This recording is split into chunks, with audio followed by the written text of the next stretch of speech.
Sa puntong ito, alamin po natin kung handa na yung Fort Santo Domingo sa Santa Rosa, Laguna para tanggapin doon si Janet Lim Napoles.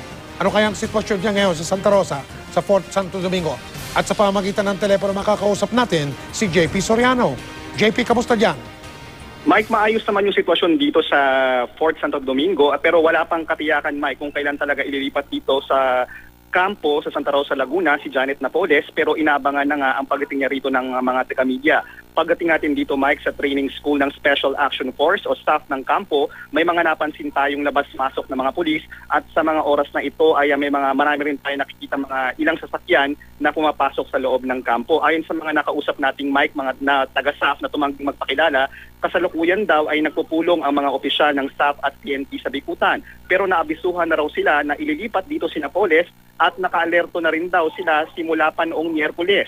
Pero hindi pa makapagbigay ng detalye kung saan eksakto sa loob ng kampo ikukulong si Napoles. Mike, dati nang ipiniit dito sa Fort Santo Domingo sina dating Pangulong Joseph Estrada, Senador Gringo Honasan at MNRF Chairman Nur Miswari. Ayon sa ilang nakausap natin mula sa staff na merong access sa loob, i-describe nila yung itsura nung mga pinagpiitan ng mga high-profile personalities na ito na posibleng paglipatan din na Napoles. Isa lang daw itong parang one-floor bungalow, malawak, at wala raw itong mga kwarto, tanging CR lang yung may kwarto. Air-condition daw ito noong panahon nang nakulong ang mga personalidad na ito, pero hindi pa tiyak kung nagpa-function pa yung aircon na ito ngayon. Puro salamin daw ito, Mike, para makita talaga yung mga nakadetain doon sa loob.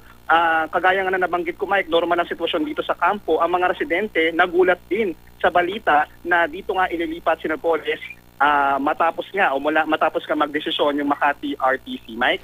JP, nabanggit mo, Miyerkules pa naka-alerto na ang Fort Santo Domingo? JP?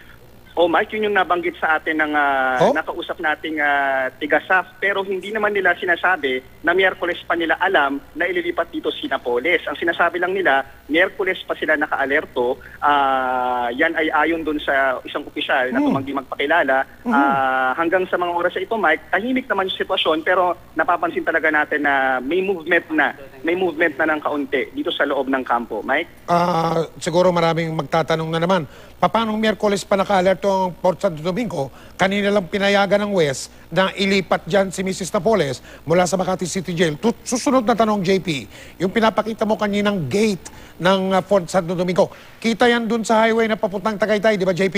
Okay, pag galing ka sa South Luzon Expressway. Ito pa ang tanong, may mga indikasyon ba dyan o mga pahiwatig o mga senyales na nagdagdag ng security dyan sa labas at loob ng gate na yan? Sapagkat yung mga sinabi mo noong mga nakapiit dyan, nung panahon na may nakapiit dyan ng mga VIP o very important prisoners, ay dagdag ang seguridad dyan sa gate na yan pinakita mo JP?